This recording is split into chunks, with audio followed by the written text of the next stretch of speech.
over me.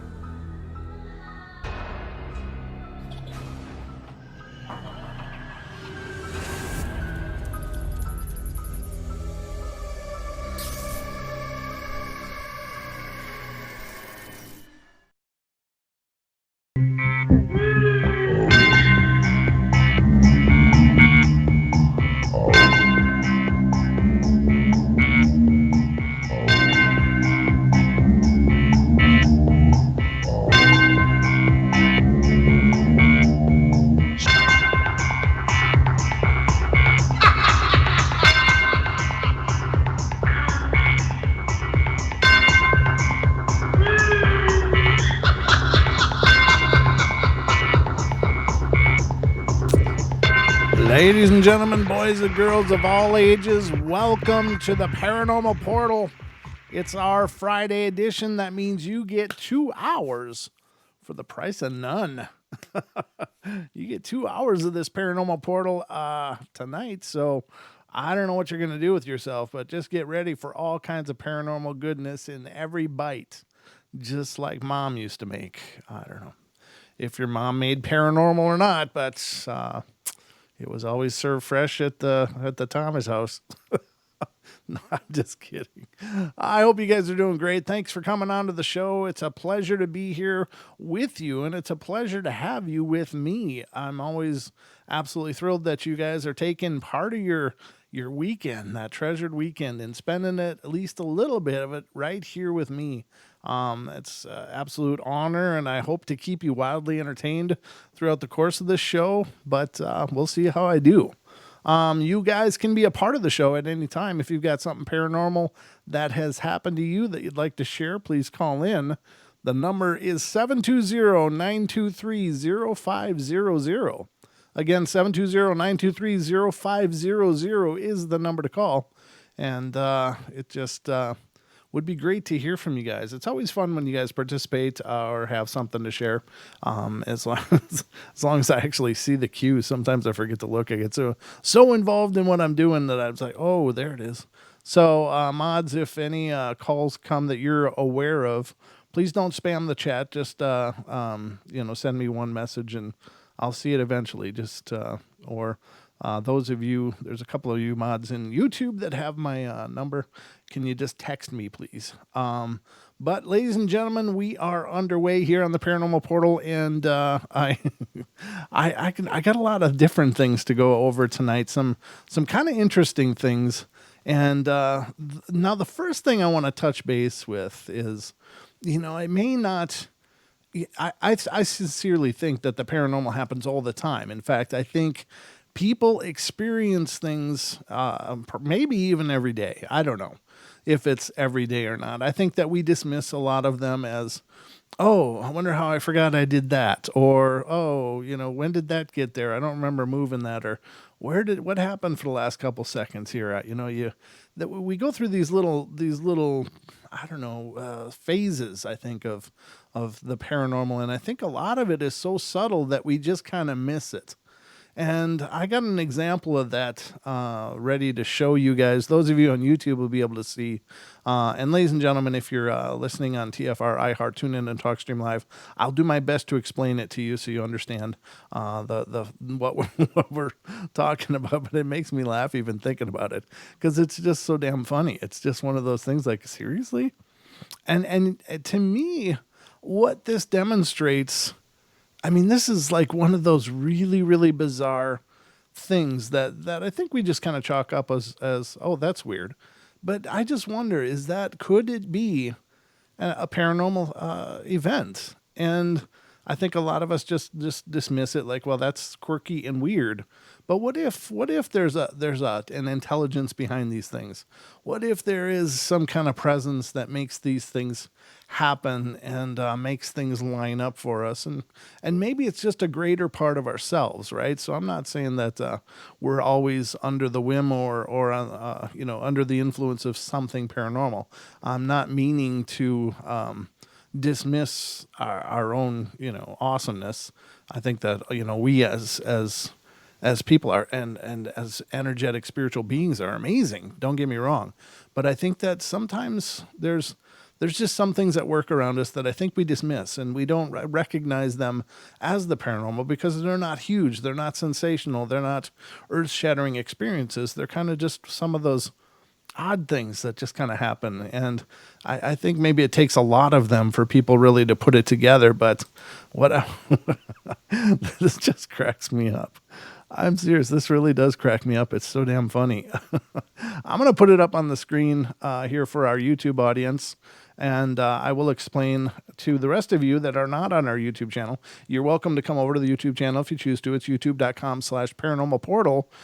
This is simulcasting live over there. If you're listening to this episode live, which is January 24th at 7 p.m. Pacific Standard Time.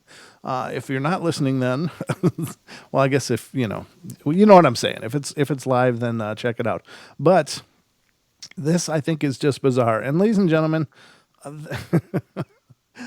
everybody's seen those missing cat posters and missing dogs and, missing animals. And of course, they're heartbreakers. But the headline for this one is "Missing Cat Found Sitting Next to Its Missing Cat Poster." And I thought, my God, what is the odd? I mean, either that or that cat has an incredible amount of reasoning involved and goes, hey, that's a picture of me. I'm going to sit by that because I want to go home.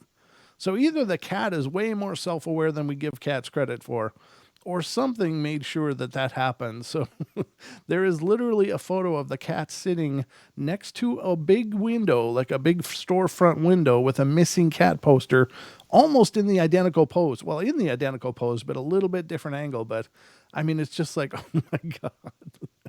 So are those kind of things paranormal? Could they be paranormal? Now, I don't think that's a normal thing.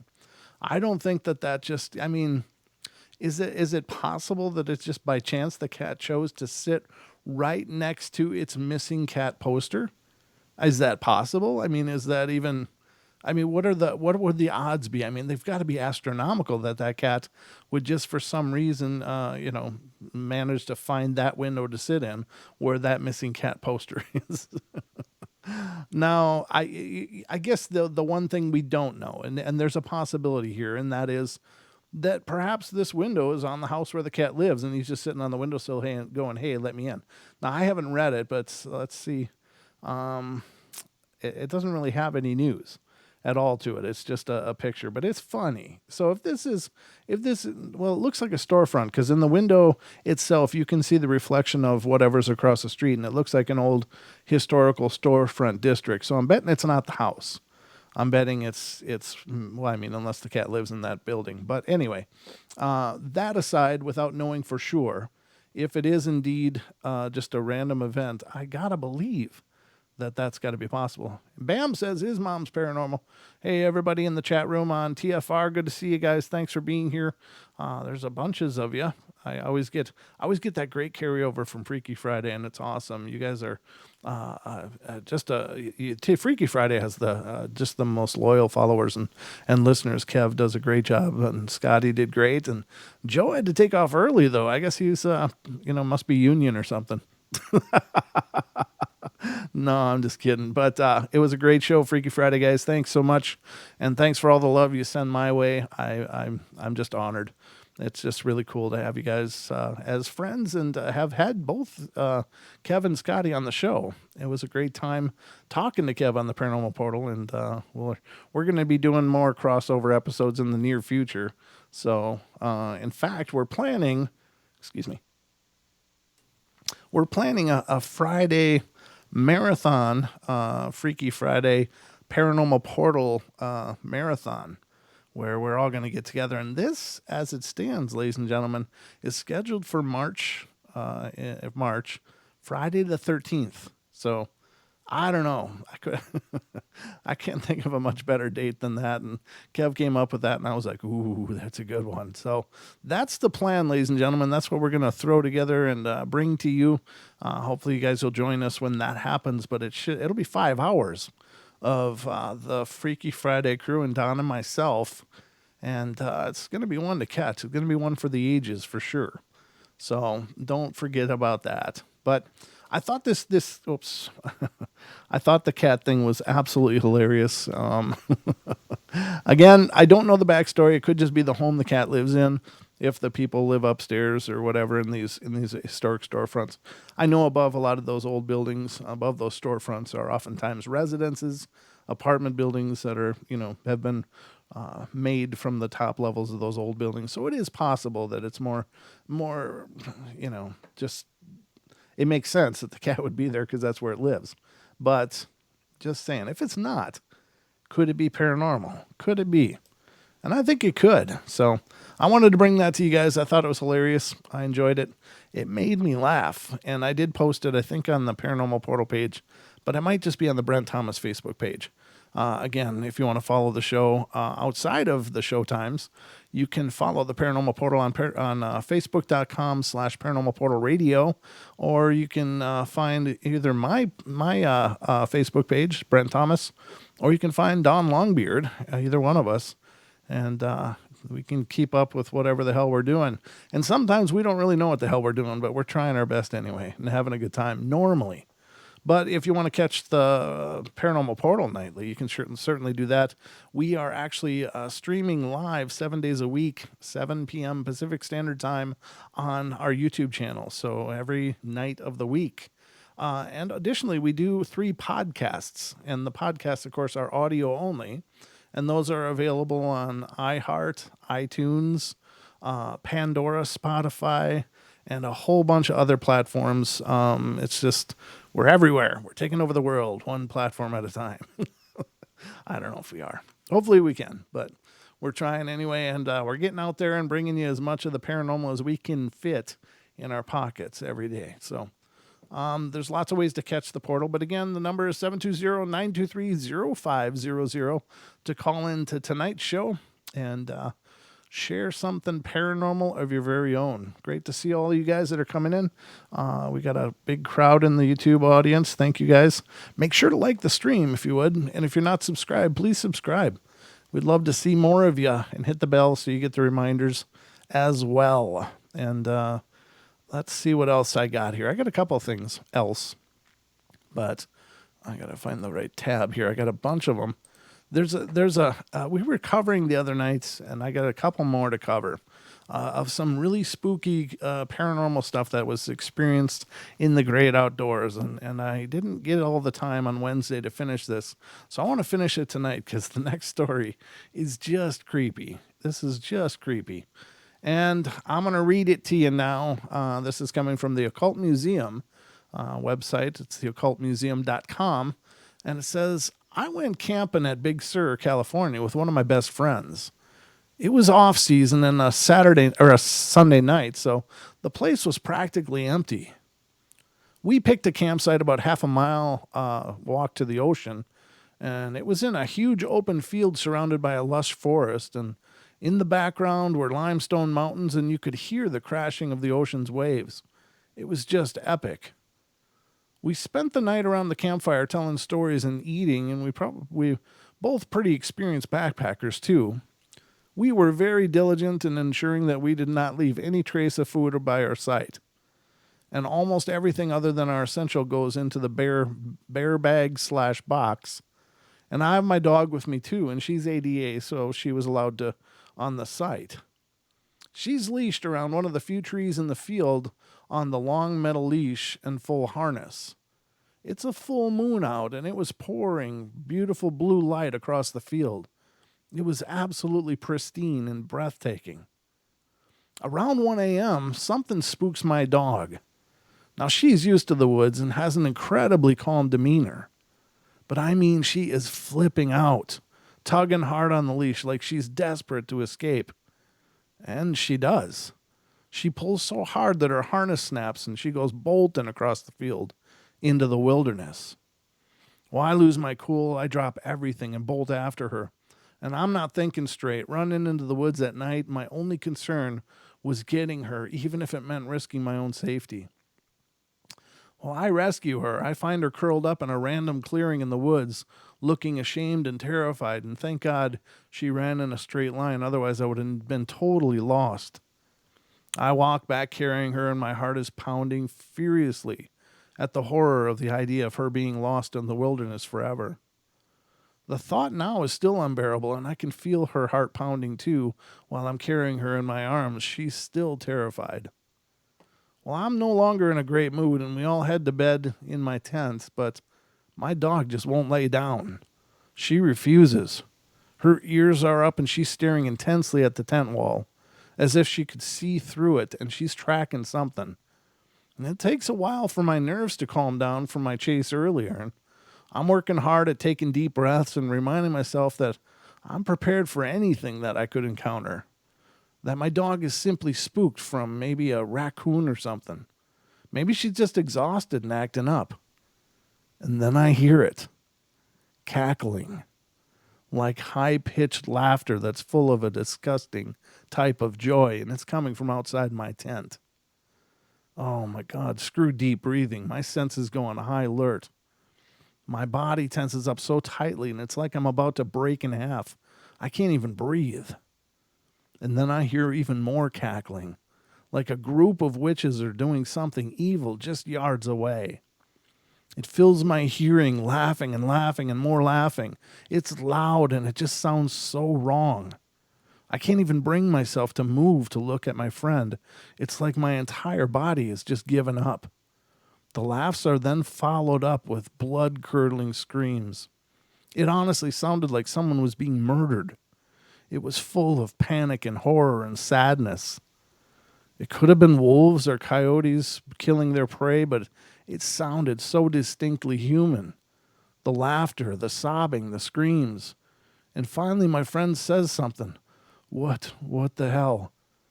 I even begin to laugh a little because the situation is so intense and wild, and I had no idea how else to react. I can't handle this, I say, and suggest that we bolt for the car. It's a mile away, so we decide to stay put. We just listen to the laughter and the screaming until it fades away.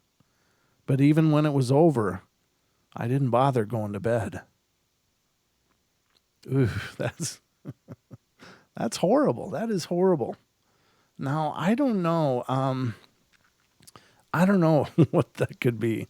There's kind of a blurry line that happens in the paranormal, and some people attribute the cackling and stuff to witches, and you'll hear that term dropped all the time. Witches, it's witches, it's witches.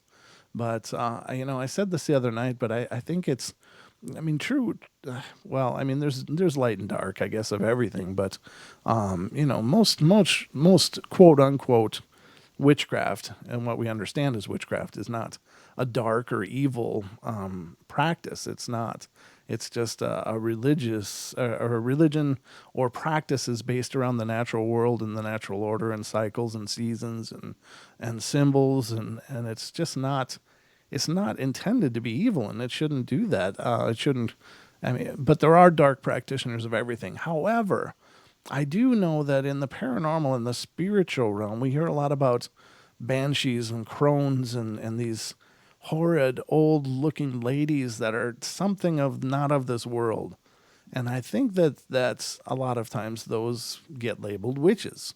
It was an old witch. It was an old witch. Well, I think that's some kind of bleed through from an old superstitions and stuff. But I think that there are these weird old hags or crones that appear, and they are pretty nefarious, and they do seem to thrive on terrorizing people and causing distress and whatever. And there's a wide belief in the paranormal that there are some entities that need to feed on fear. They need fear, and it's some kind of sustenance for them. And perhaps it's just that they need a really intense, energetic release from us, and so they inspire terror.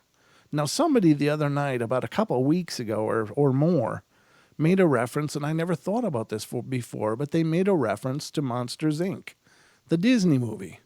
The monsters have to go and they have to scare to generate power for their world to have electrical power. And I never really thought about it before, but that is a curious correlation. And I don't know how I missed that obvious correlation. And I don't know that was Disney's intent when they put that together, or Pixar's intent. I just think that they tried to figure a cute way why monsters scare people. But it is, I mean, it's a long held belief in the paranormal that there are things that feed from us. They take something from us, and maybe it's just the release again. Maybe it's just the release of energy, but there are also stories in the paranormal about things that feed on the old and the infirmed and the very, very young. And I don't know, I don't know what to think about that. I guess it's possible. I think that that's tragic and scary and sad if that's the case, that there are things that would literally drain the life out of people, or can, if there are things that actually can. I don't know. I don't pretend to know that, and I don't know that anybody knows that. We just have ideas. But these crones do pop up many times. They are oftentimes these crone-like figures that are attached to sleep paralysis. The traditional sleep paralysis is called the old hag syndrome, not the sleep paralysis that we understand as a medical condition. And I do think that there are two very distinct things going on there. I do believe that there is a sleep paralysis that is a more of a medical condition that people can experience that would be very clearly defined by the medical explanation, that they are simply mentally waking up before that chemical that our body releases to keep our muscles disengaged during dreams, that they wake up prior to that being cleaned through our system. And so they sit immobilized and terrified because they can't figure out why they can't move. And so I think that there is truly a condition that's medically induced, or it's just a biological aberration of sorts. But I do think that there's also the supernatural type, because people experience something. They experience not only the fact that they can't move, but they experience being pinned down. They experience being unable to move, feeling cold on their body, like something is sucking the heat out of them. They experience a face just inches away from their own, just an old, haggard, cronish face. And they experience this. Now, could it just be a hallucination? It could be, but what if it's not? And I think that in our modern world, we forget about those old wisdoms. And, I think that we are, in many ways, retracing our steps and going back in many ways in our modern society, revisiting those old wisdoms, because we found now that there are so many benefits medicinally from herbs and things that we had all disregarded in the face of modern pharmaceuticals. I'm not going to grind up those roots and steep a tea. I'll just go to the doctor and get the prescription. Well, and now people are going back to the roots and the tea because they realize the problems these prescriptions have. And of course, when you look at the new or the advertisements for these medicines, they may treat a condition, but the things that are possible in that treatment are absolutely terrifying. It's like may cause projectile diarrhea, or and worse, death. There's one, I remember one that was may cause death, and it's like, well, who the hell is going to sign up for that? I'll go back to the roots and go that route. So. I think that that's happening, so that's promising. But I think that we need to do that on a spiritual level too. We need to revisit those old wisdoms and, take a page from the past. There's things to learn. Hello, Nightshader. Good to see you. Somebody says had to stop by for a moment, but the description mentioned sounds like hyenas screaming, but with the other dog in the tent did not bother them. Just my guess. Yeah, but this was out of California, so this story came out of California. But thank you, I appreciate that input. That's always cool. So Grove Hunter shared a picture in the TFR chat. I wanted to share the crazy or huge orb picture that I took with my camera about 4 years ago on my property here in Ukiah, Mendocino County, Northern California. Huh. That is, that's a lot of things going on in that picture. That's pretty intense. Thank you for sharing that. I'm just looking at them now. I wonder if I can drag them. I can't drag them out of here, can I? Oh, I can go to a URL on it, though. Okay. I'm going to put those up, but we're almost at the break. I got 2 minutes left. Let's put these up. for the YouTube audience to see them as well. Thank you for sharing that. This is one of the pictures of the orbs, and that is very curious. The different sizes are what kind of throw me. It's not what I would expect in orb photos. You usually, well, I mean, it makes sense for the orb, but in normal lens flares and dust, usually there isn't a huge variety of the sizes of the particles or orbs or whatever. But on this picture, I see this one here. I'm not seeing another one, but there's another picture, ladies and gentlemen. So let me look at that and go to that URL, and we'll put that on the screen as well. So these are a couple pictures, and oops, what the hell did I do? I didn't mean to do that. I have a lot of times, I usually don't buy into a lot of orb photos, but what you're capturing here is pretty curious, because I'm only seeing it in front of the picture, but not off to the side. I don't see any of these aberrations off to the side. It's very curious. That's pretty awesome. So thank you for sharing that. I do appreciate it. But ladies and gentlemen, we're going to go to our first break here in just moments. So we're off and running here on our Friday edition of the Paranormal Portal. I hope you are having a good time so far. I'll keep up this marathon pace for the next hour and a half. So don't go away. We'll be right back with more of the Paranormal Portal.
fear.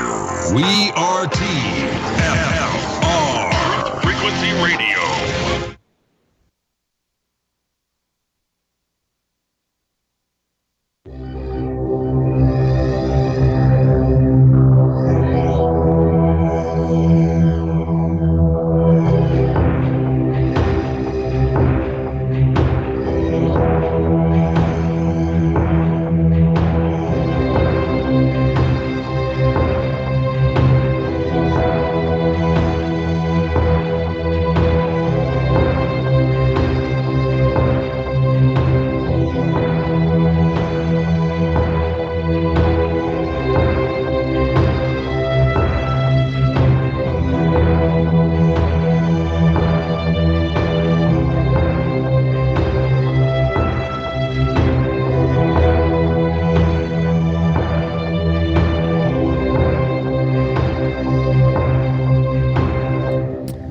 Well, thank you, Isaac. I appreciate that. We are back, ladies and gentlemen, after our first break. And to those of you on YouTube, if you're watching the show and you're like, why is there a break? Well, this show currently is being simulcast on TFR, Truth Frequency Radio, as well as iHeart, what the hell? TFR, iHeart, TuneIn, and TalkStream Live. So we are carried on all of those networks as well, and they have commercial breaks every half hour. So my putting the breaks on here just aligns us with the network. So there are half-hour breaks throughout the shows on Friday and Saturday night, and that's why you're seeing breaks during these shows. It's just because I don't think you want to sit here and listen to commercials. So just what I put together to try to make it a little more fun and some eye candy during those commercial breaks. But welcome back, everybody. We are on half hour number 2. The first half hour just scorched by. It was just incredible. But that's cool.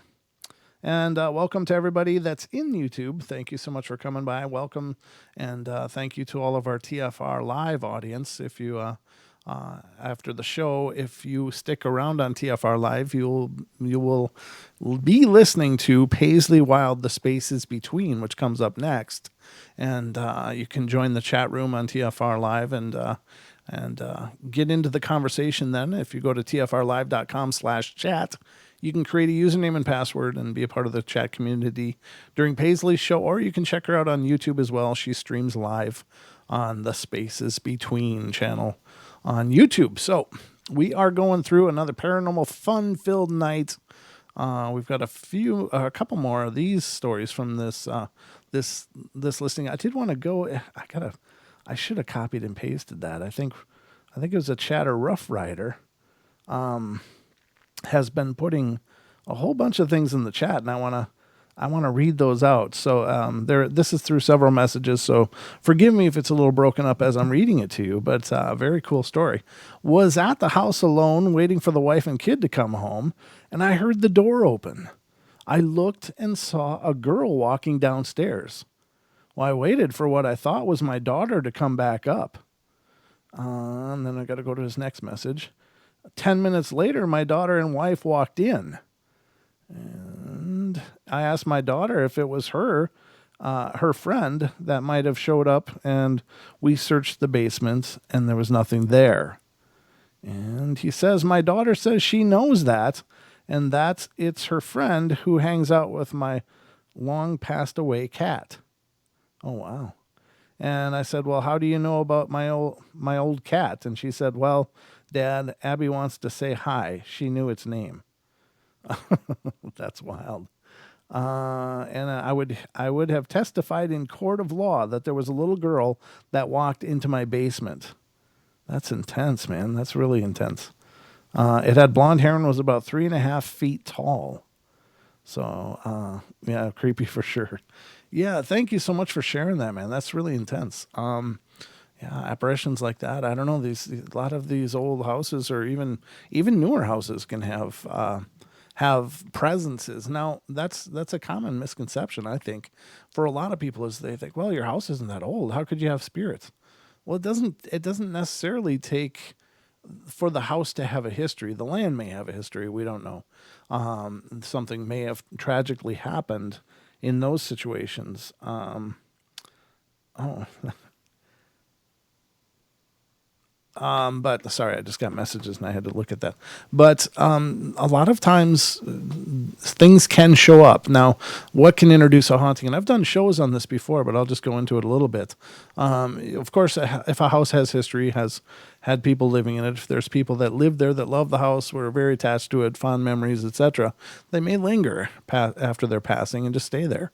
Also, obviously, the usual suspects, things like murder or somebody passing away in a house could be a reason for it. And now there's other things, though. You may bring something with you. Something could be attached to you or your family, or be, somehow in your presence that way, and may follow you. Also, you may bring objects into your home if you go thrift sailing, garage sailing, yard sailing, antique sailing, and you bring something into your house that may, for some reason, have an attachment. That's another way to introduce a haunting. If you do any kind of weird rituals and you don't really know what you're doing, that can introduce a haunting. And then I think that there is also the possibility that there are just wayward spirits. I think we're probably swimming in a world of spirituality. We just don't know it. We just have these blinders that keep us from really perceiving it. And the physics of that isn't that hard to believe, because there's a enormous spectrum of light, and our vision is only tuned to a small portion of that spectrum. There's an enormous spectrum of sound, and our hearing is only tuned to a small spectrum of that. And as well as our touch, we can feel things that we perceive as physical, but are there things that exist maybe in a frequency shift that we don't perceive? There could be things all around us at all times. And the fact that maybe there's some reason that they come to your house. Maybe you remind them of somebody they knew in their life. Maybe something about the house reminds them of a place that they loved in their lifetime. There's any number of reasons. And then there's the non-human type of spirits, which, show up wherever they show up. And so there's the list goes on and on and on and on. But it doesn't necessarily require an old house to have a haunting. And they can just happen. And when they do happen, you just get to deal with it. It might be the fact that you could possibly be sensitive. You could be a latent psychic or an active psychic, and then spirits are going to find you. They're just going to gravitate towards that energy, because many times they just want to be acknowledged. They want to have their story told. They want to have some form of closure. They maybe just want a connection because they're in some sort of limbo state or another. Who knows? So lots of different possibilities, but it doesn't require an old house. All right, there's another story I wanted to get into here, and this one's called Negative Film Strips. It says, I was backpacking in Yellowstone above the tree line at about 10,500 feet, and we're hiking on a ridge above a lake when all of a sudden we come across a horse skull. No body, just the skull. Well, we get to our campsite not too far away from the lake, near where we found the horse skull, and we climb down to the lake, and we find the body of the horse rotting on the edge of the lake with negative film strips floating in the water and laying around the shore near the body. And that's the whole story. What the hell? That doesn't... And then, no, nothing left, ladies and gentlemen. That was a terrible one. There's no idea what the hell's going on here, but maybe this one will have more. It says, I'm not convinced there's an afterlife or such a thing as ghosts or demons, but I once saw something in the woods that felt so unnatural. It made me second guess how I see the world. I was hiking up a hillside. Oh, I'll get to the call after this. I was hiking up a hillside thick with trees in the middle of the night during a long weekend. Some friends and I decided we would hike to the top of the hill and light off some fireworks. Approaching the hill and surrounding the base of this hill was a rolling grass valley. It was around midnight, full moon, and light mist, straight out of a horror movie. Strange part was, I wasn't nervous or scared or anything. I was having a great night with my buddies, and I didn't have any of my defenses up. My buddies and I just hiked in a straight line through the rolling grass valley, approaching the hill, when something caught my eye.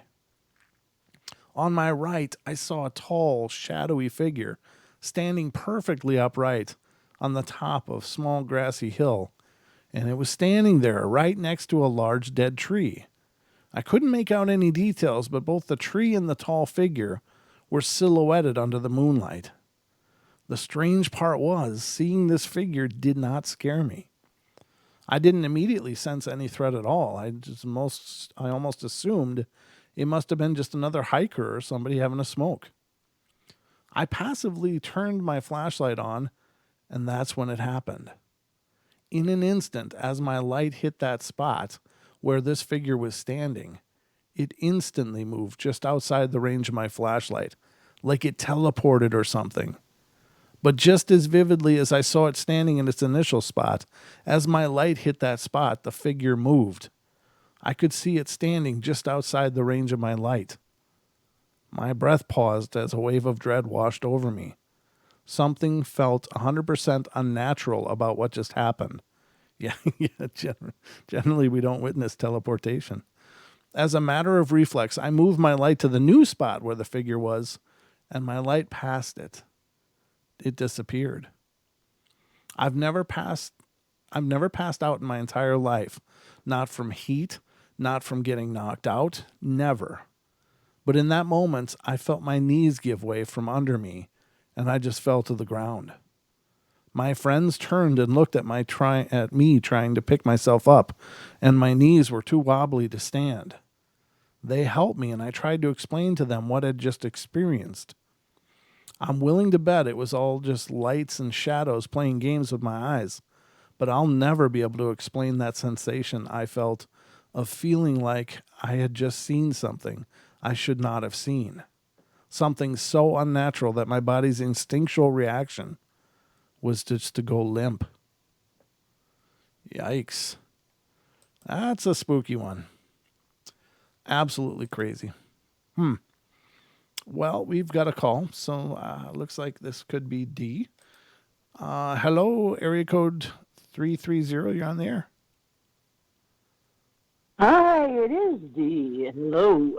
Hello to you. Yeah. Hi, I love y'all. Okay. Okay, just letting you know again. But Oh, what? yeah, We love I've you too. had some weird stuff. Okay. I said we love you too. And thank you.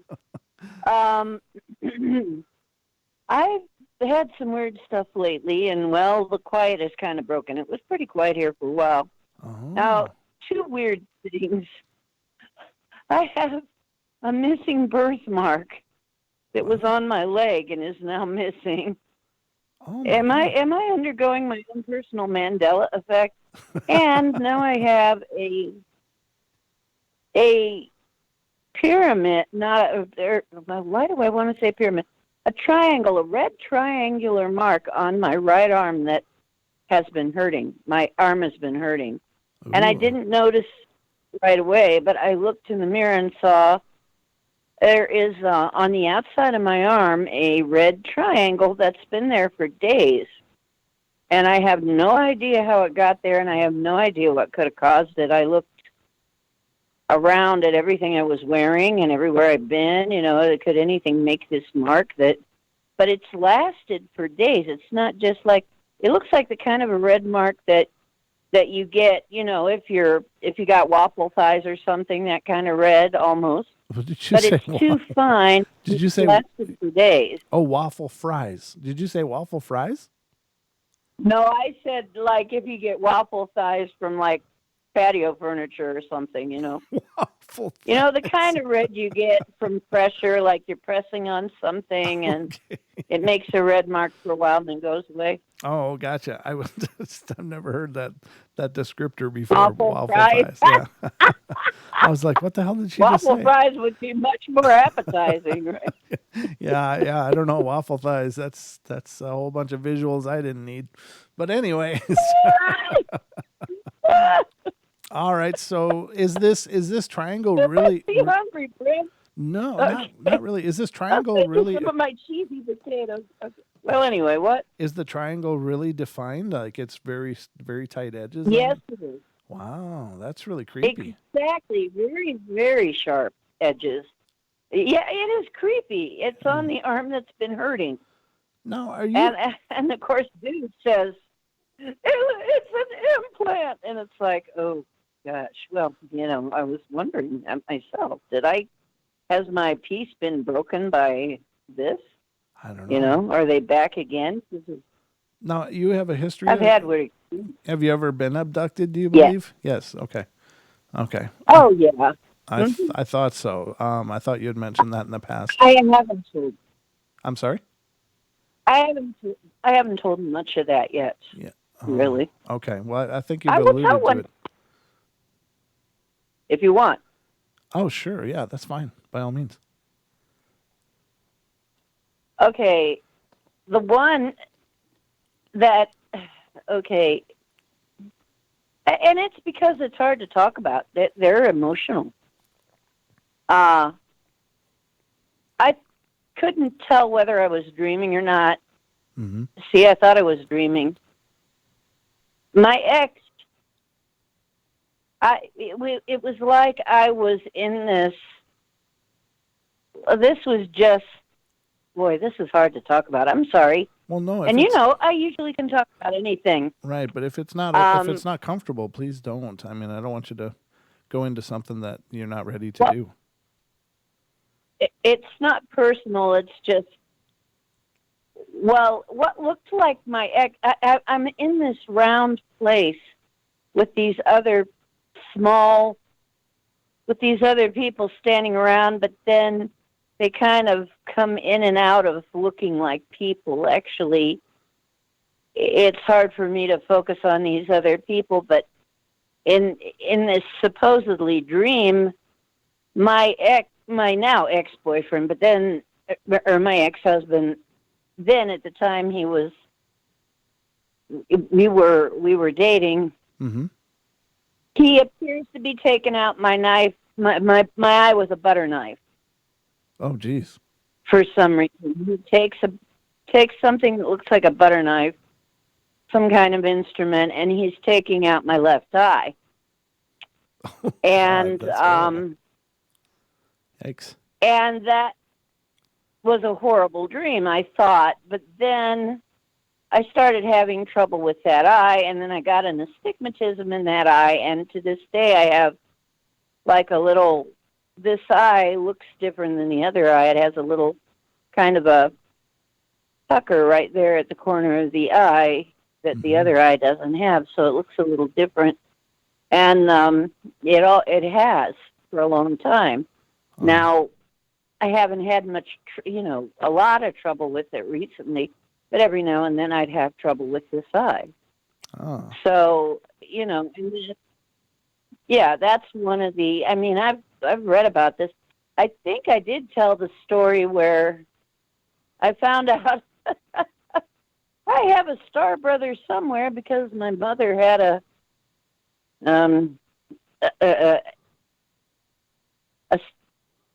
story to tell me when I was 28, just before I got married, 29, something like that, about a brother I had that didn't live, that had an enlarged cranium, and somehow he never got buried.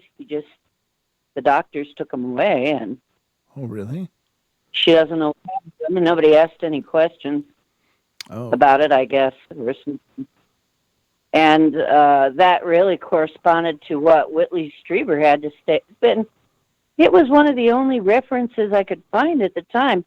I had just gotten done reading that book and didn't think I believed in this sort of thing.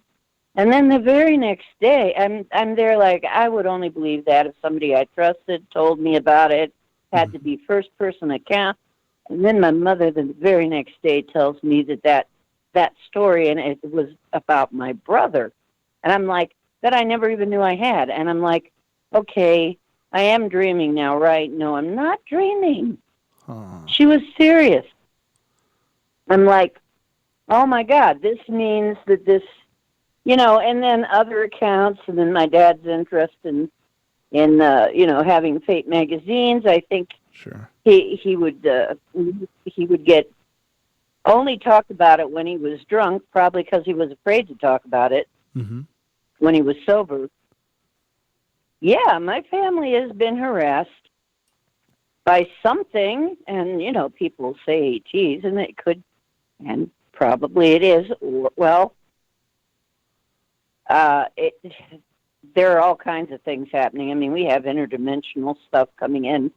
We have, I believe that it could be intradimensional, extraterrestrial, intraterrestrial. Mm-hmm. Supposedly, we have all these things going on here. So, Now, who is abducting you that day, right? yeah, did your mom have a history But of other things, or was that just kind of a one-off story she told you? oh no, she had some weird stories. She Okay. saw the kid. They do. That's another part of the weirdness is of the story that goes on is that quite often they show the hybrid child to the mother. They let the mother spend some time with the hybrid child because the child actually needs Oh. needs contact with the mother from time to time. So that is actually, and she did describe what he looked like. Now remember this brother of mine, he didn't live, but in her mind, and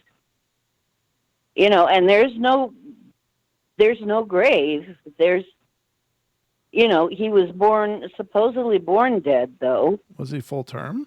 But yeah. Okay. Mm.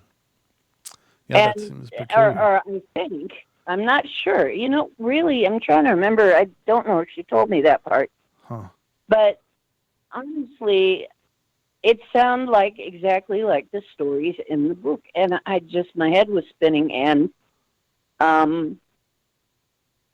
so then I thought about, oh my gosh, my dad's stories, and then my mother seeing him later on.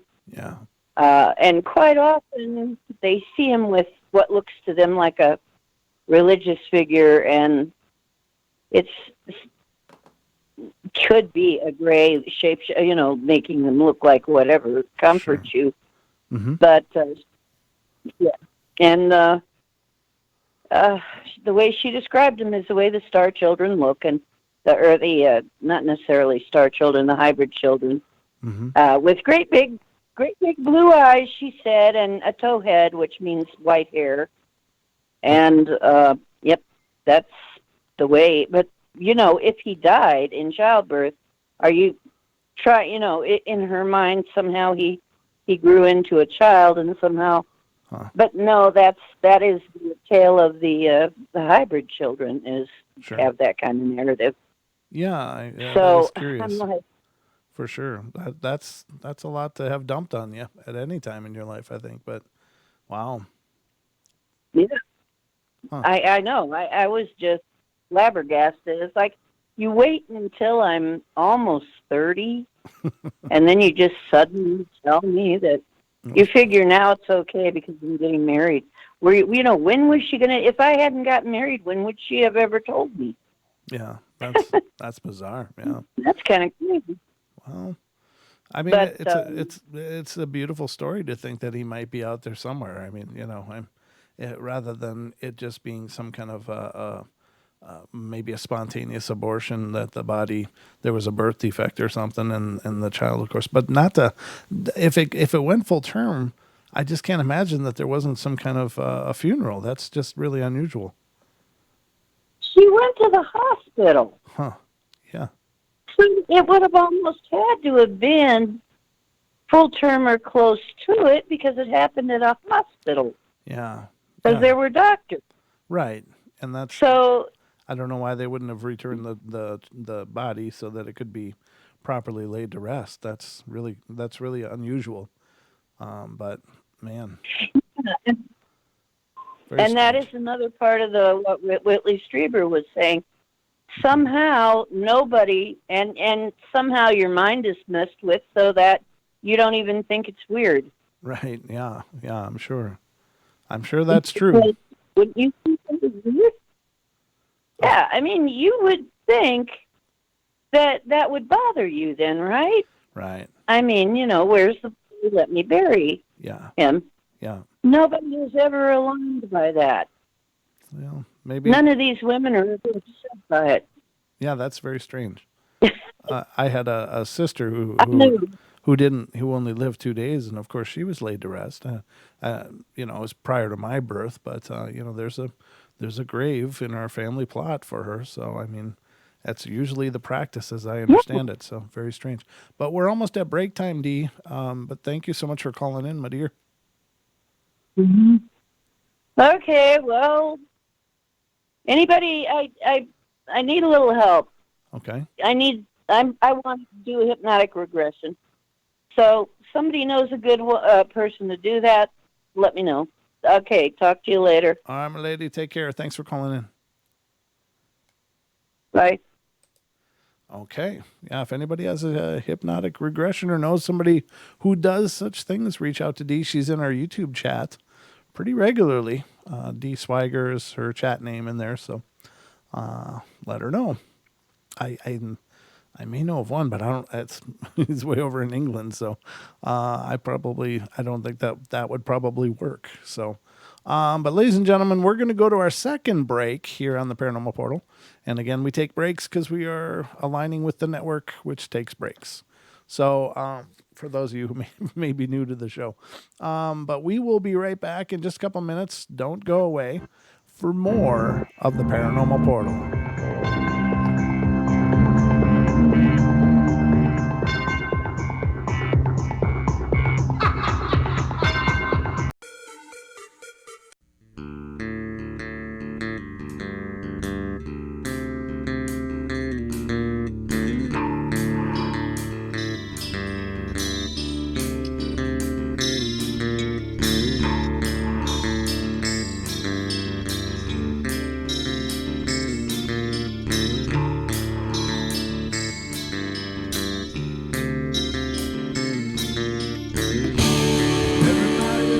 Play their games.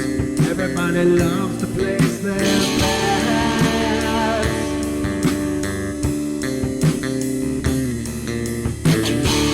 They don't understand the price I paid. They don't care to comprehend.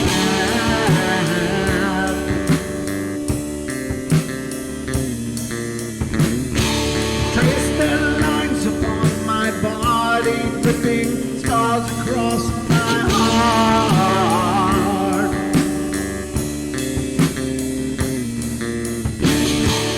Raging anger boils inside me, and their lies keep falling apart.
With my silence, I am not a stupid boy.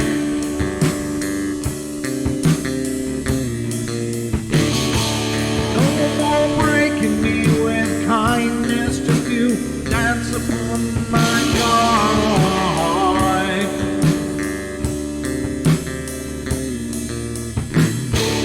Leading me with empty promise, you're just another fucking mess.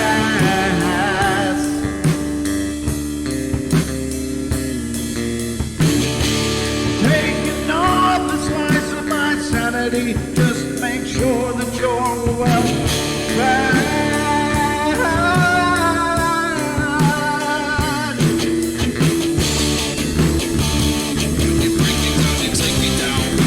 I'm not wrong yet. I'm not wrong yet.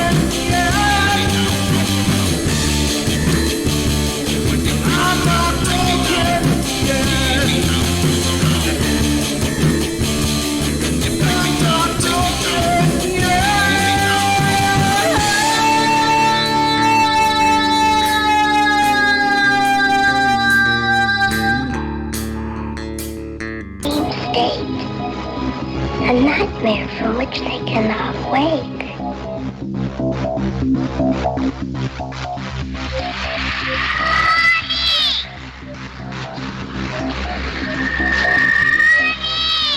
I can't see you, Mommy.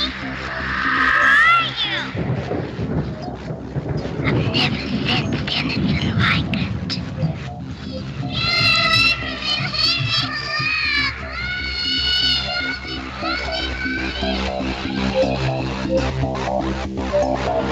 Carol Ann is not like those she's with. They're attracted to the one thing about her that is different from themselves. Her life force. It is very strong. It gives off its own illumination. It is a light that implies life and memory of love and home and earthly pleasures. Something they desperately desire, but can't have anymore. Right now, she's the closest thing to that. Poltergeists are usually associated with an individual. Hauntings seem to be connected with an area. A house, usually. Poltergeist disturbances are fairly short duration, perhaps a couple of months. Hauntings can go on for years.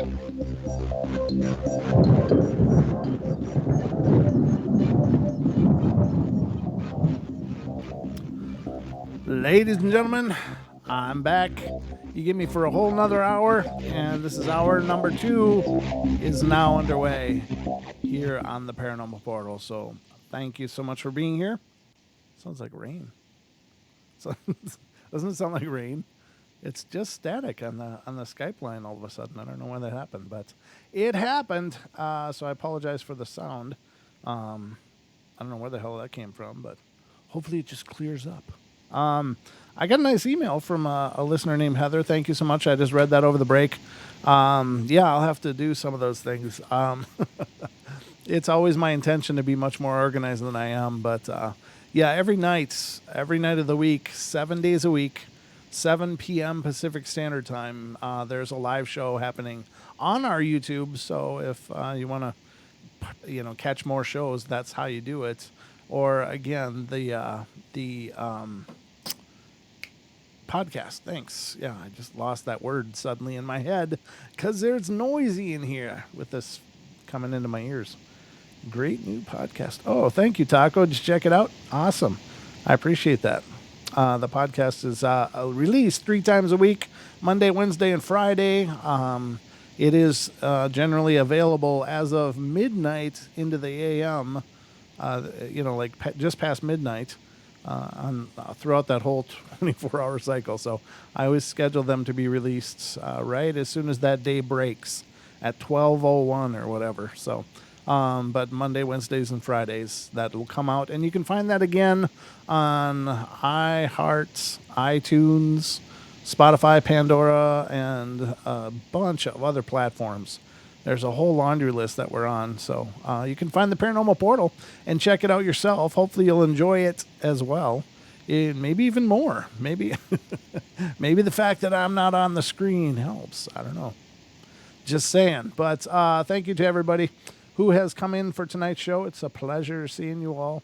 Yeah, it's a great journey, a great adventure, always on every show. I never quite know what's going to happen, but always am very pleased with how they all turn out. Now, in the second hour here, I got another interesting thing to get into here, and this is an article. God, that noise is just so obnoxious. It's just right in my ear. I don't know why the hell it's so noisy all of a sudden. We're still connected, so I don't know. It's just that nasty hiss right in my eardrums. That's the joy of headphones, I guess. I'll just take off one ear. That'll help. But I guess you could mentally just consider that we're sitting next to a stream or a waterfall. Maybe a waterfall. I don't know. We'll make it okay in our heads. So I got another article here pulled up, and this is from the Occult Museum, and it's Myths and Monsters. 25 people share their creepiest hometown legends. Now, and the first line of this is awesome. It's perfect. It says, every small town has one, from legends of haunted insane asylums to sinister creatures that lurk in the darkness. It's a strange world out there. Perfectly done. Very well done. All right, so the first one is it's a slaughterhouse. And that goes on to say, I used to live near Statesboro, Georgia for a time. And while my own hometown didn't have its own creepy urban legend, there was a legend about the old abandoned slaughterhouse on the aptly named Slaughterhouse Road. Well, they must have stayed up late figuring out that name. What do we call the road going to the slaughterhouse? How about Slaughterhouse Road?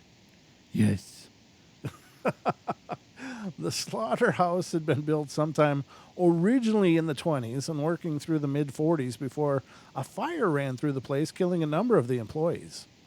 The legend was that the fire had been started by the owner when he found out that his young bride-to-be wanted to break off the marriage in favor of her childhood sweetheart.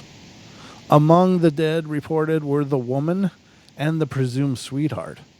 The owner himself effectively vanished off the face of the earth after the fire, making the case technically he'd be long dead before now, but still open. The building has long stood abandoned with no power, phone, nor access to the very topmost floor, yet this hasn't prevented phone calls to 911 cropping up from there, as well as strange sightings of a woman walking aimlessly along the top floor where the offices once were. Ooh, that's a terrible one. All right, the next one is called the Overtoun Bridge. There's an old house to the north of my hometown in Scotland called Overtoun, over and then Toun house, and the legend goes, oh, I've heard of this one, yeah. The legend goes that walking your dog along the bridge that leads up to the house will cause it to spontaneously leap to its death from the bridge. Yeah, I've seen this bridge covered on many shows, and I don't know what it is about that bridge, but man, I guess dogs just go leaping over, and it's like a 30-foot drop off of that thing down to, the ravine below, so it's not like it's a soft landing. This is an observable thing that actually happened at least 50 times. People were refused to cross the bridge, as there's also people who report feeling suddenly and unexpectedly depressed after crossing. There was even a man who threw his... Oh, Jesus. There is even a man who threw his baby son off the bridge in a fit of insanity after claiming his son was the Antichrist. Oh, Jesus. There's an old Scottish myth of a thin place where the afterlife and the physical world are very close together. Overtoun Bridge is said to be one of those places. Wow, that's so horrible. Ugh. So the next one is a school bus. San Antonio, Texas. A school bus stalled on Southton Road, railroad tracks, and not all of the children escaped before a train that couldn't stop in time hit the bus and killed 10 children and the bus driver. Now, if you stop on the tracks and put your car in neutral facing west, it will begin to roll forward across the tracks. If you put out some type of powder on the back of your car, you can see small, childlike handprints on the trunk and bumper, as if your car was being pushed. The weird part is that your car rolls uphill.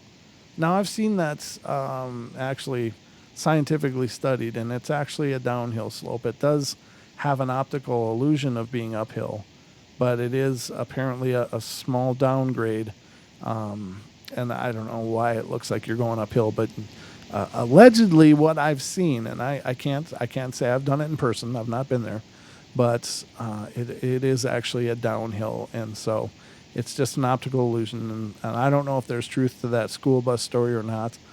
I believe that may be true, but what a horrible thing if it was. All right, the next one is called The Green Man.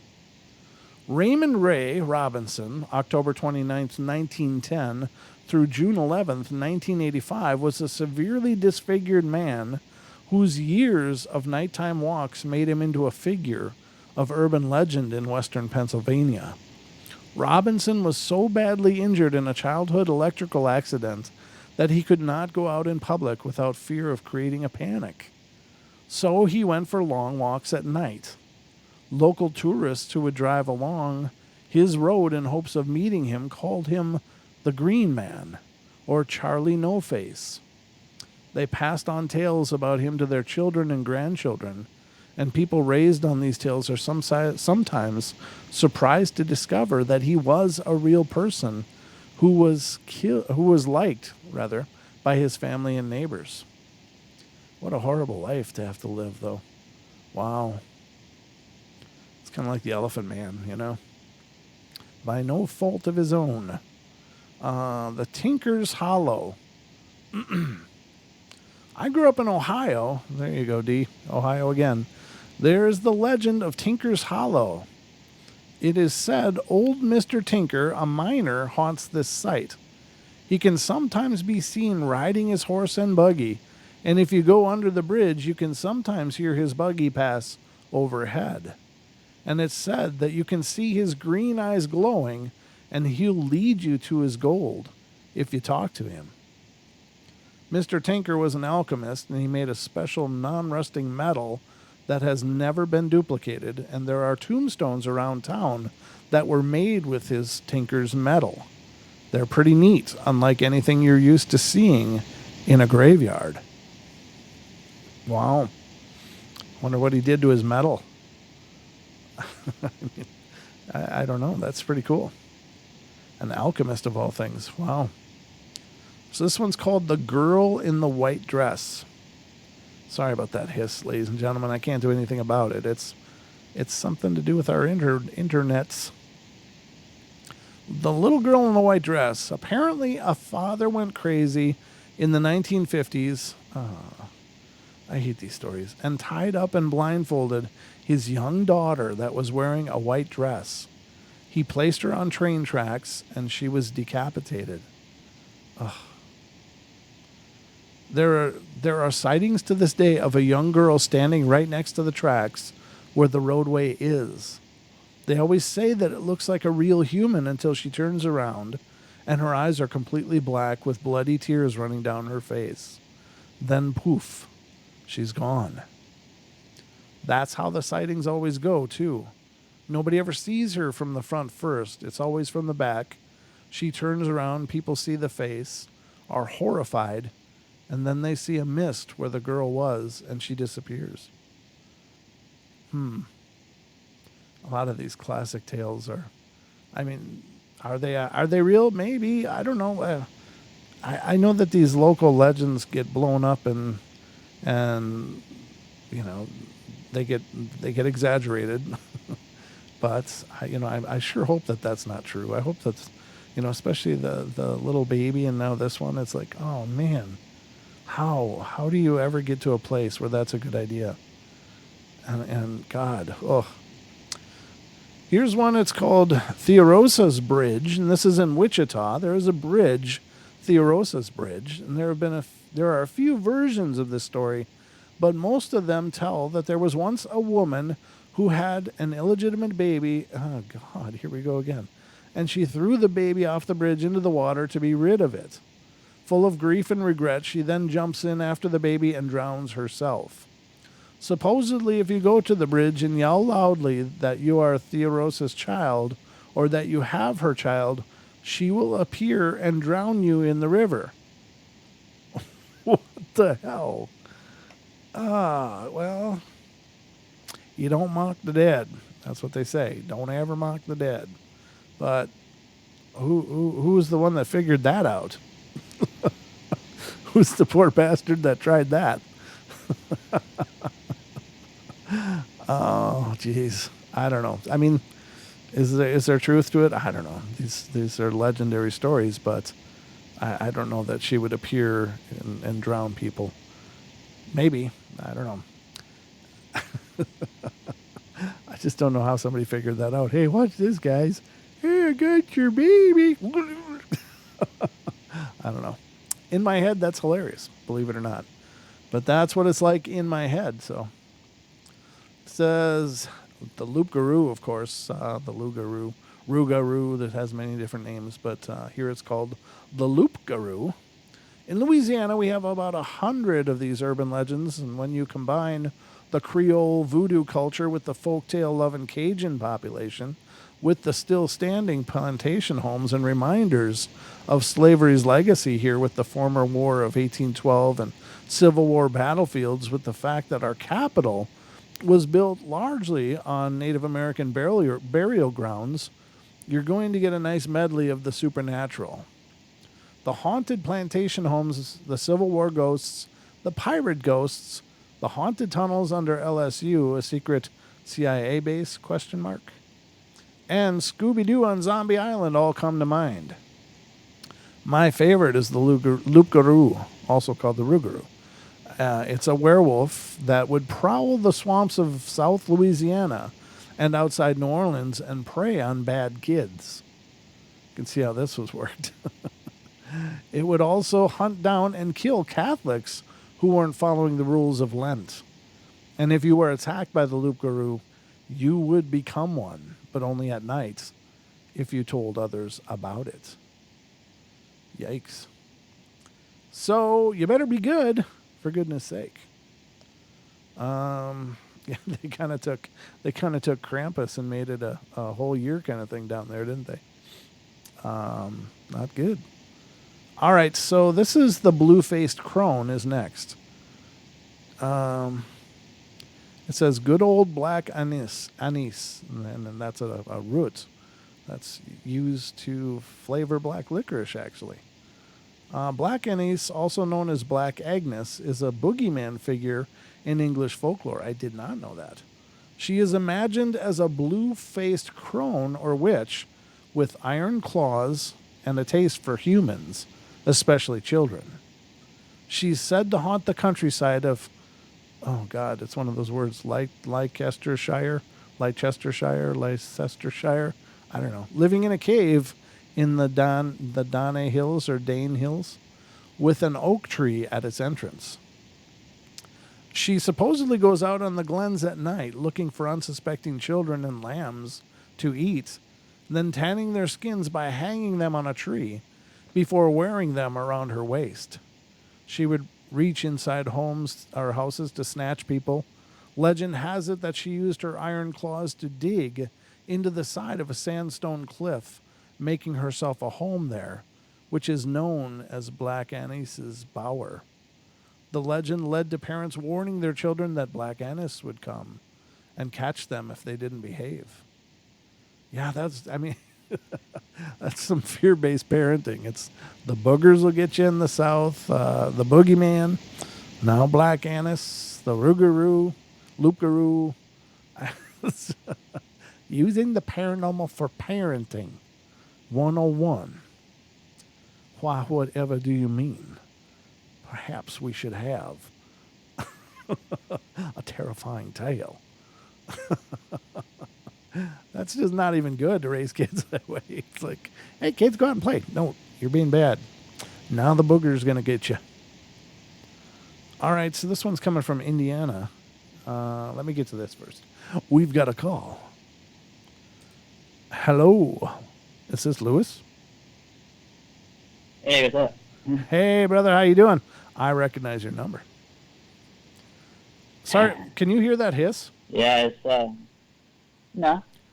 Yeah, you can, or no, you can't. I'm sorry, I can't hear you.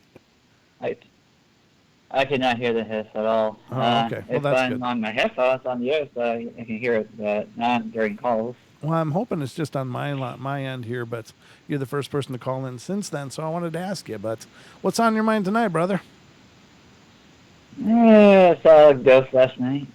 You did? What happened? Yeah. Oh, I was getting ready for a shower anyway, so I was still in my room. You were getting ready And for the shadow just... It was a pretty tall shadow, like 7 feet tall. Ooh. At least. Yikes. Then what happened? On their hind legs. It walked out of the ground wall and disappeared. It just disappeared, faded away right in front of you? Yeah. Well, it walked through the wall. Oh, you walked through a wall. Wow.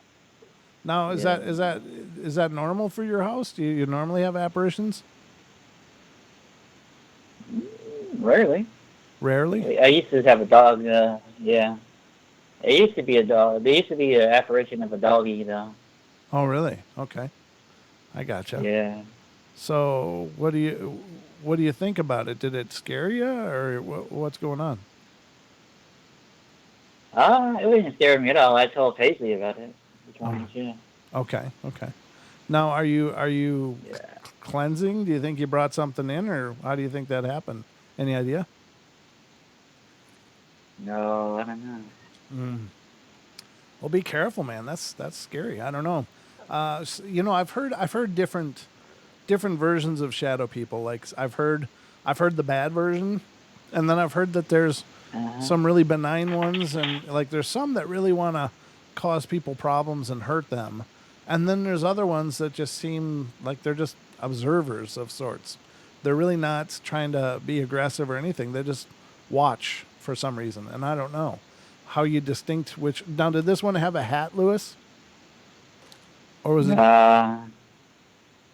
Just normal person, look like a. If it's a grizzly bear, then they're asleep. All of them are asleep, so it's not one of those spirits. Yeah, I don't know, brother. Just be careful. You don't want shadow people rolling through the house. Make sure you didn't get yourself an open portal somehow. There's none. There used to be shadow people, but that's Did there? it. No more. Oh, okay. Well, you're not playing with something you shouldn't be playing with, are you? Nah, maybe the elevator game once in a while in dreams, but that's it. Yeah, yeah. Don't play the elevator game. If that goes wrong, it's going to go all kinds of wrong. So, I don't really think there's probably much to it. But on the other hand, you know, you don't toy with the spirit world because you never know. Yeah. You might just make something really pissed. I agree. All right, brother. Well, thanks. That's why I had to tell. That's why what? Yeah, I told Paisley. Yeah. That's why I talked to Paisley. Oh, good. Okay. Well, I'm sure she can help you with that. Give you some ideas of how to cleanse it and get rid of it. She can come to, you know, she's a good witch, so she can come and help if she needs to. Okay. Well, be careful, buddy. I mean, it's you you just keep your eyes open and trust your gut. If something feels wrong, let us know. Okay. I will. All right. All right, brother. Thanks for calling in. You too. Okay, we'll see you, Lewis. Awesome. Well, I hope are you guys in the chat? Can you let me know? Are you hearing this static or is it just me? I don't know if it's just on my end or if you guys are hearing it too. It sounds like I'm right next to a waterfall. It's just really obnoxious. But I don't know. You are. Okay, Moog's hearing it. Okay. Yeah, I don't know. I don't understand where the hell that came from all of a sudden, but it kind of reminds me of the old portals. When we were had the studio upstairs, it had this waterfall thing all the time, and it's been better since it was down here, but now it's getting nasty again. So you hear the static. Okay.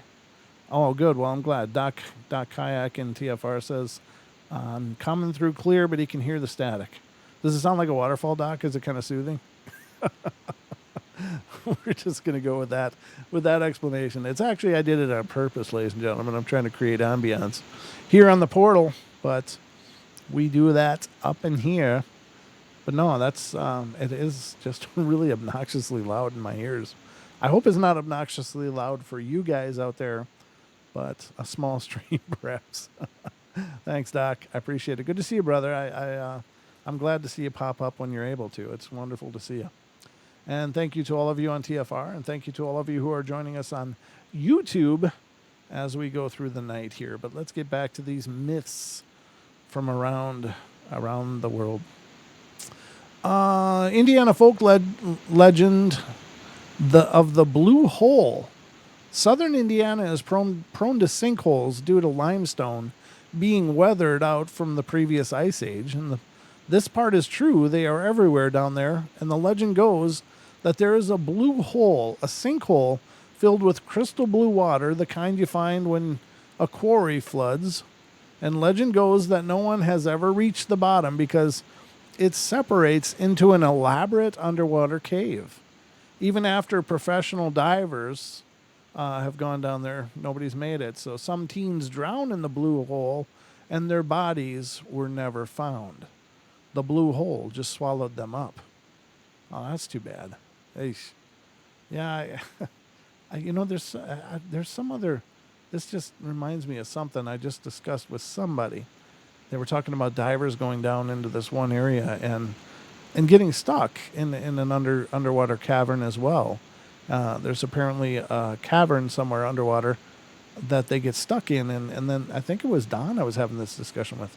And even though they have diving gear on and stuff, they end up running out of air and they're stuck. They can't do anything. So what a horrible thing that would be, huh? But anyway, here's one that we hear a lot come up in the paranormal, and it's some legend of the White Bride. Ooh, there's the break. And the static went away. Wow. That's strange, ladies and gentlemen, but we'll be right back. Don't go away for more of the Paranormal Portal in just a moment. Last half hour, actually. So we'll be right back.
Frequency Radio Network. No hate, no hype, no fear.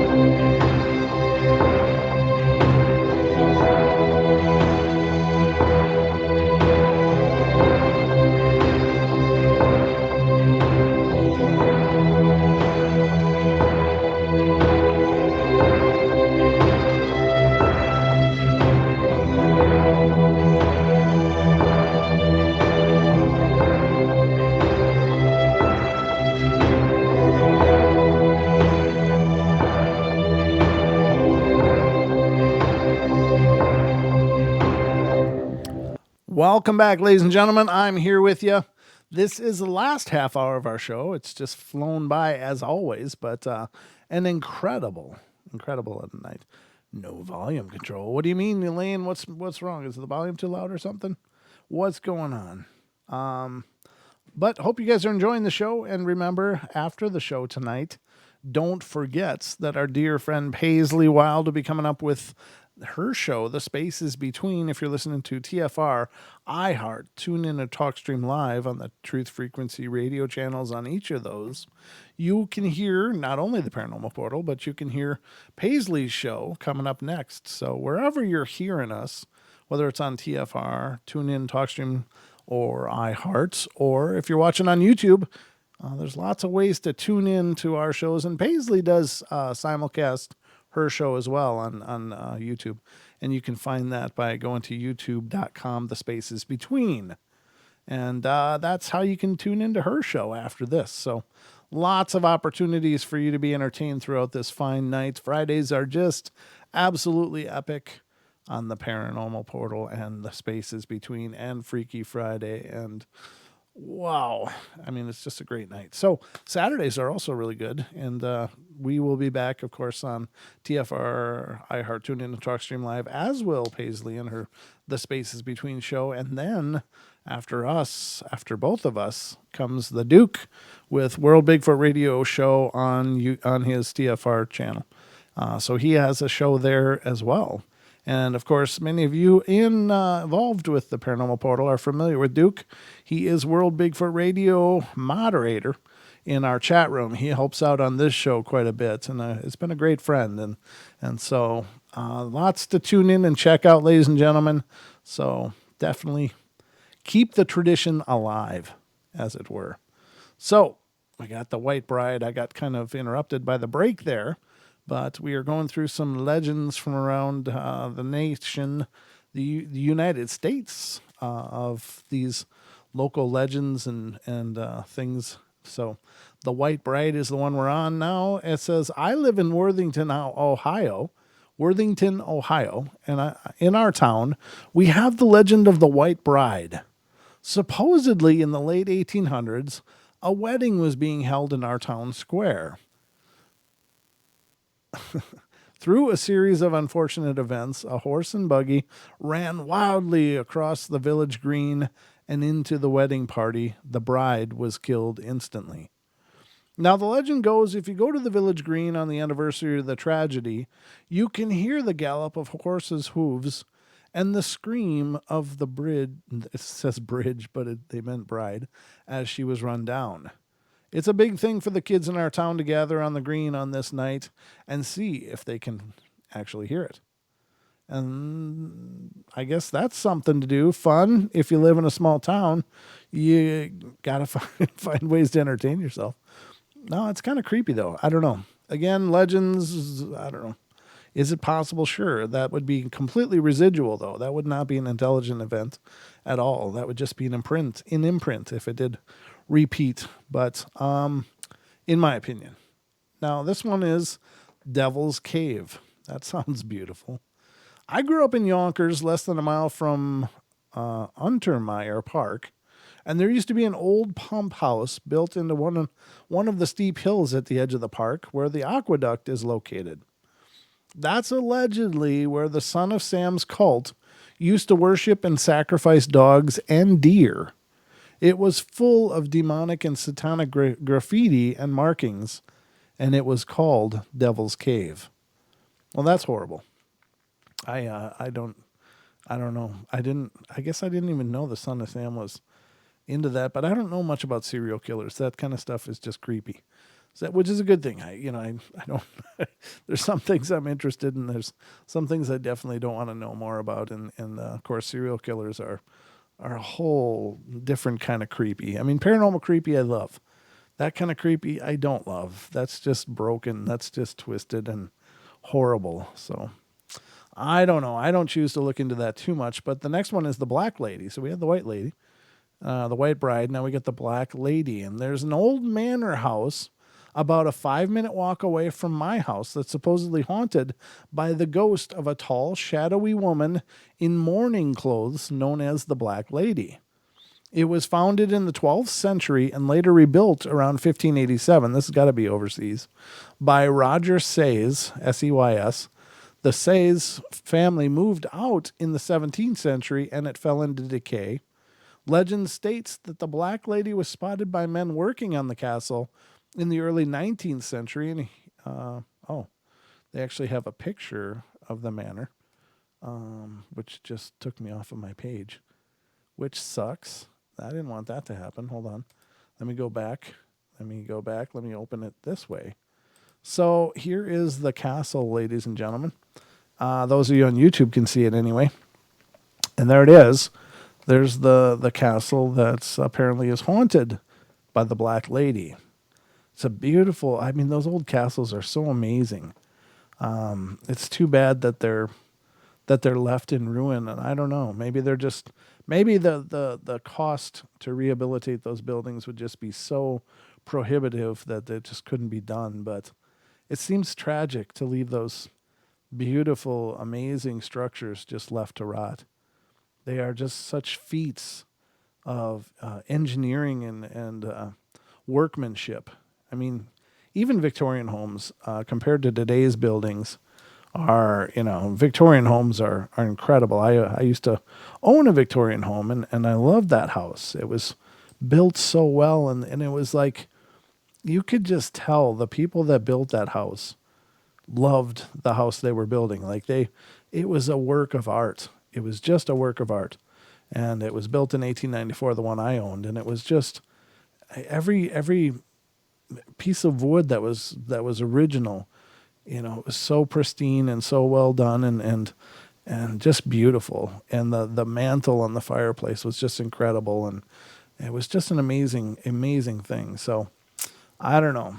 It's a shame to see those old structures just rot away, because it's now we have such a mass-produced mentality, and even the beautiful woodwork that you can find, it just doesn't have that same soul. It doesn't have that same heart that old wood has, because in the 1800s or before, or even the 1900s, most of them, the people had to hand carve most of that stuff or hand work that wood.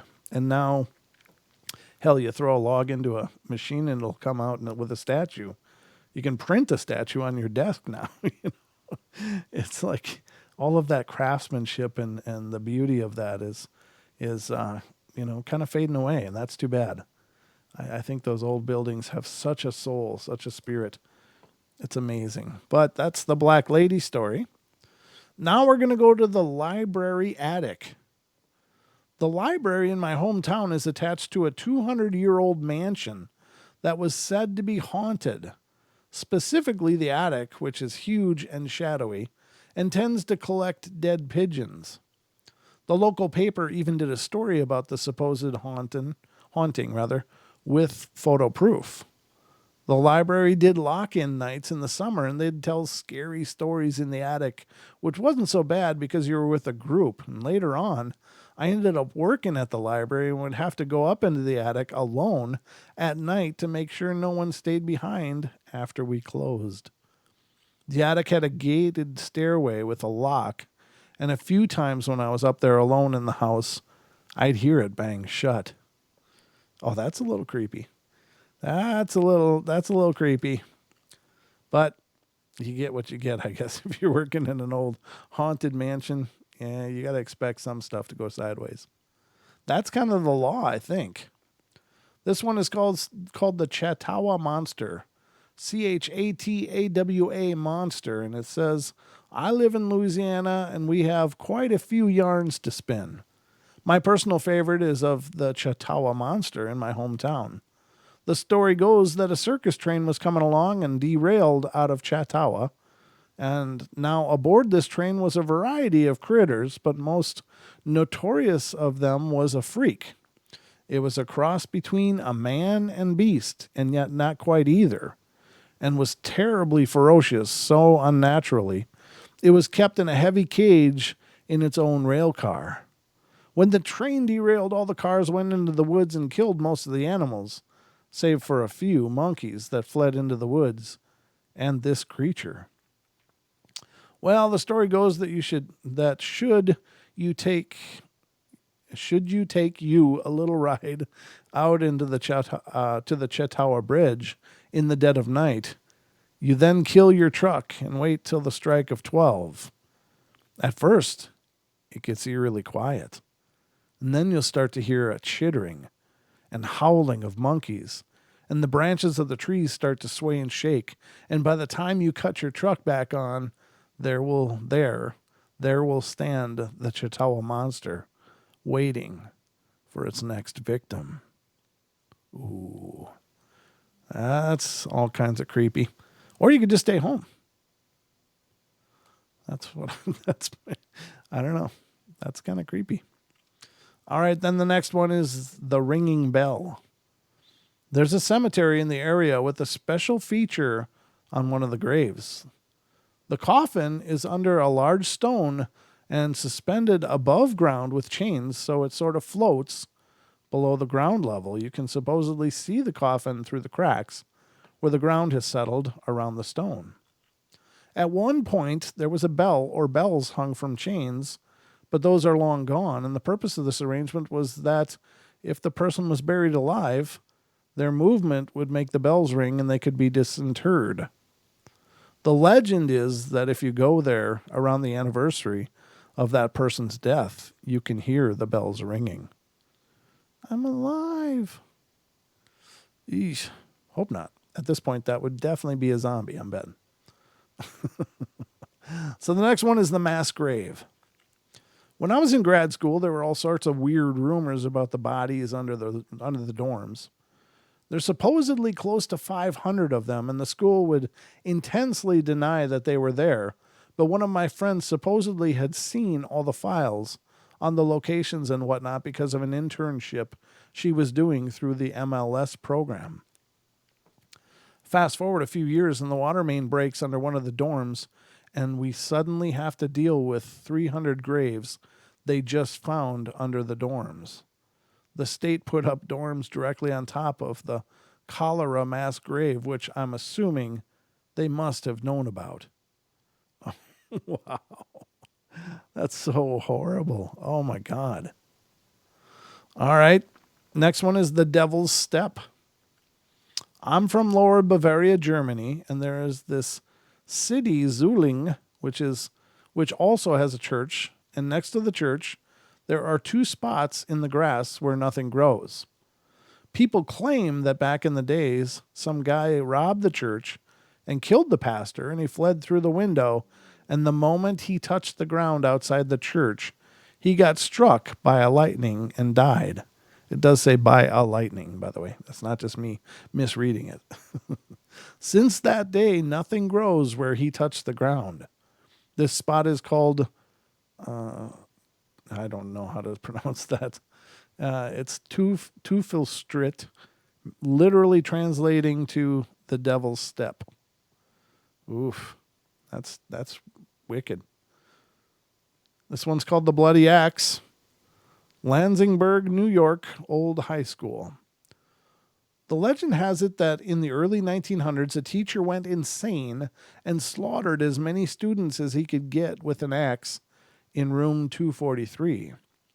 The room is haunted at night by the ghost of the teacher ranting and raving and waving his bloody axe, and by the students running and screaming in panic.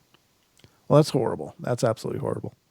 Now, here's a popular one. This is one that gets quite a bit of mileage on the modern ghost hunting shows, but I think this is right. That's Ohio State Reformatory. Built in 1886, the Ohio State Reformatory was designed to humanely rehabilitate first-time offenders and was initially applauded as a positive step towards prison reform. However, conditions rapidly deteriorated.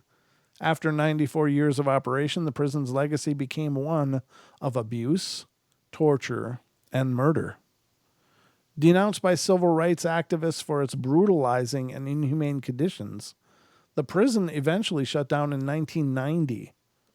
Now, within the decaying walls of this still abandoned prison, the restless spirits of its prisoners and workers are said to still remain confined. Ooh, ooh, ah, ah, ah. That'll keep you up at night. High school blues. In my hometown of El Paso, there's a legend that one of our high schools is haunted by a girl who committed suicide in the school. There were reports of a green-like ooze dripping from the ceiling, and the hallway supposedly covered in fog every day. The hallway has been closed on the 4th floor that has been closed off for decades. Some hear a girl sobbing near the hallway. Some see her waving at them from the balcony. Even some see a girl jump off of the balcony and see her vanish before she hits the ground. Huh. That's so tragic. I just, yikes. This one's called The Cult. In my town, we have The Cult. It's a really big house with the super tall fences topped with barbed wire. There's hedges planted around it so you can't see into the property gates. With cameras and guards at the front, and armed guards walk around, or at least used to. I haven't been out there in ages. The fences and none of the neighbors mow all the way to the fence line. Supposedly vans come and go out of the place at all hours of the night, certain times of the year. The place has been an urban legend here since my mom was a kid, and for the life of me, I've never been able to figure out who owns the place. That's horrible. Another horrible one. That would be really creepy. Albino Road. I live in a rural area, and there is a very narrow gravel road out in the middle of nowhere with 2 or 3 abandoned houses on it. Everyone refers to it as Albino Road. Supposedly, there's a crazy albino that lives in one of the creepier looking houses. Teenagers drive by there all the time, hoping to catch a glimpse of the reclusive albino. While no one can actually say they have seen the albino, everyone knows a guy that had the albino come running at their car one night. Yeah. Oh, this one's called The Little People. This should be interesting. About 100 kilometers from my hometown, there is a First Nations reservation with elders that tell stories of the little people. Basically, what they are is tiny people who used to live in the caves around the lake in the old days, and if you see them, it is very bad luck. My grandmother visited the caves back in the 90s and took some family pictures, but in all of them you can see ghostly-looking little people all over the background. She had taken around 5 photographs, and every single one of them strangely disappeared except for one, which shows a ghostly figure holding a baby or a drum. And I think this is the last one on this list. And it says, this is called the Stull Cemetery. Stull, Stull, I assume. I live about 15 miles outside of Stull, Kansas. And there's a cemetery there with a church, behind which there is purportedly a staircase. That's one of the 7 gateways to hell. The church is old, so it's just stone walls and no roof. But allegedly, no rain or snow will fall inside of the church. And if you manage to find the staircase, it descends forever. And you can never reach the surface, even if you turn around just moments after beginning your descent. Well, who figured that out? I mean, someone would have had to come back and say, man, I could not go back up. There was a large tree near the church that is supposed to have been built or been used to hang witches once upon a time, and the tree was recently destroyed. There's a rumor when flying over Kansas several years ago, the Pope refused to fly over Stull.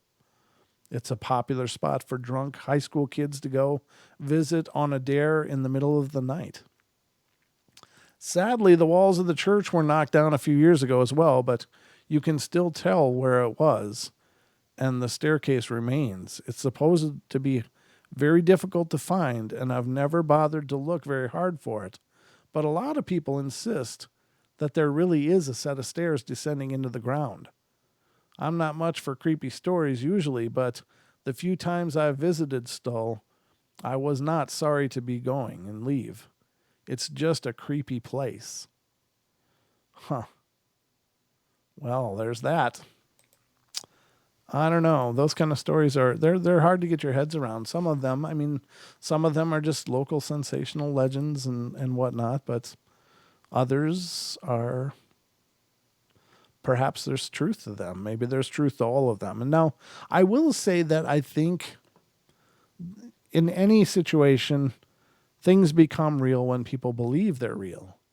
And a lot of times local legends are just simply, some misunderstanding of past events. But once people start subscribing to that local legend, and once they start observing it and revering it and fearing it and throwing energy into it, does it then have a reality of its own?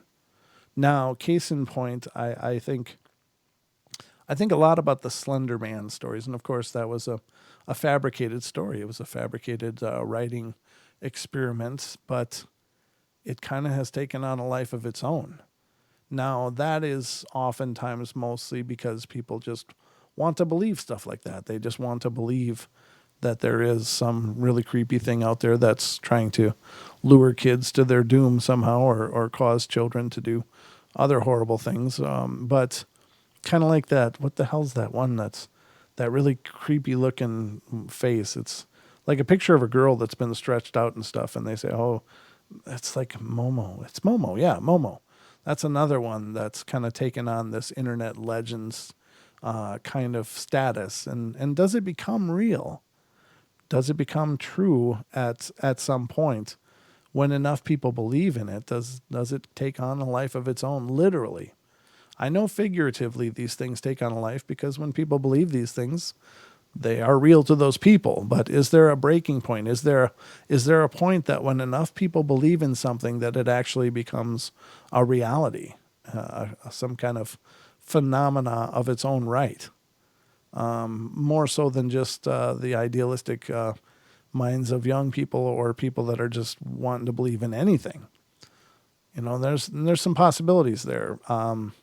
I don't know. I do think that we are profoundly manifesting the world around us. I really do. I think on a very fundamental level, we are creating our experiences. And that's not just to say, I want to be happy today, so I'm going to be happy. I mean, it's more fundamental than that. It's like, if you believe, and here's a case in point, and you can spin this however you want, but if you believe, like, God, if today just does, I don't feel good, I don't like today, it's going to be a horrible day. It's going to be a horrible day. So, and then throughout your whole day, everything goes wrong. Now, is it just psychological programming, or did you manifest that horrible day, or is it the same thing? Is there truly a difference in that?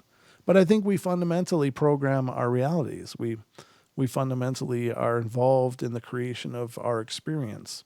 And I mean that very sincerely. And I think most people dismiss that as a cosmetic, poster saying or something like, oh, you manifest, so be happy.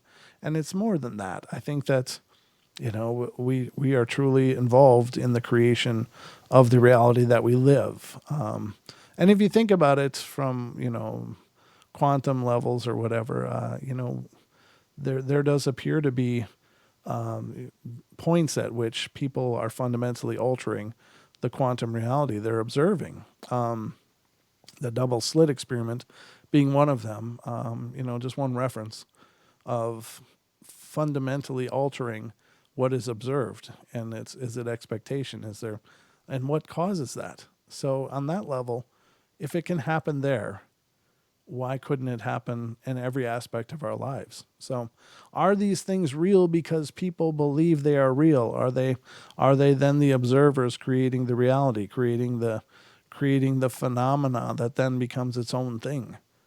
I believe that a lot of times, things like hauntings and stuff can be fabricated by the people. They don't know they're doing it. They don't know. I mean, it's not just the poltergeist kind of stuff. I think that when you expect something is haunting you at some point. And whether that's a part of you that energetically broke away and started haunting you, or if it's something you called into existence, or called its presence to you through your desire or your words or your, I don't mean desire in that way, but anyway, something to think about, ladies and gentlemen. I don't know. That's the paranormal is the breadcrumbs to the dynamic reality we live in. It's not where things are going sideways. It's the clues. I think it's the clues. So anyway, that's going to wrap it up for us tonight, ladies and gentlemen. Stick around for Paisley Wild coming up next. The Spaces Between is just around the corner. So check her show out for sure. She's a wonderful friend and is working really hard on and does a great job on her show. So, but that's going to wrap it up for me. I'll be back tomorrow with Dawn and 2 hours of the Paranormal Portal. So love you all. Be good, be kind, be nice. Take care of each other. Remember to laugh and smile, and I'll see you tomorrow. Good night.